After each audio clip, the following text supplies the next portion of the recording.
So when you buy a house, there's some costs that you might not expect that are associated with the deal itself. So it's super important to know what you're getting into up front.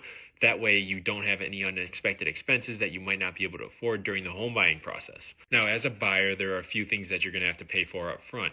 One of them is going to be an inspection. In my area, at least, they run around $350 depending on the size of the home. Another thing that you're going to have to account for right off the bat when you get your offer accepted is going to be an earnest money deposit. Now, that usually runs between 1,000 and 1% of the purchase price. So depending on what you're buying, you're probably going to have to put a couple $1,000s down right away. And what the earnest money is, it basically just shows that you're serious about buying the home. The title company holds on to it and it goes towards the purchase of the home. But on top of those two things, you are going to have to pay for an appraisal. And basically what that is the bank comes in, hires a third party to determine what the value of the home that you're buying is, just so that they know they're making a good investment.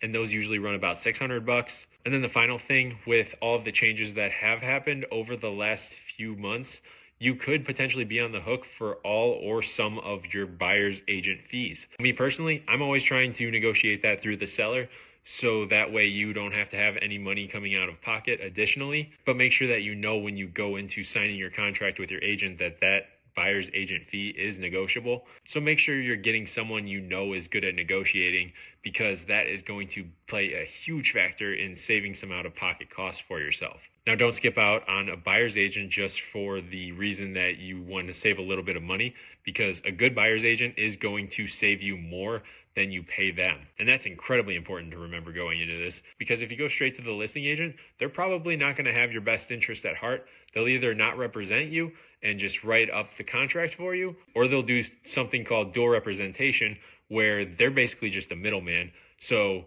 having that buyer's agent only representing you on your side of the deal is incredibly important, and it will save you a ton of money. I cannot stress that enough. I know it sounds like a sales pitch, but I've seen people get taken advantage of time and time again, and I'm just not for it.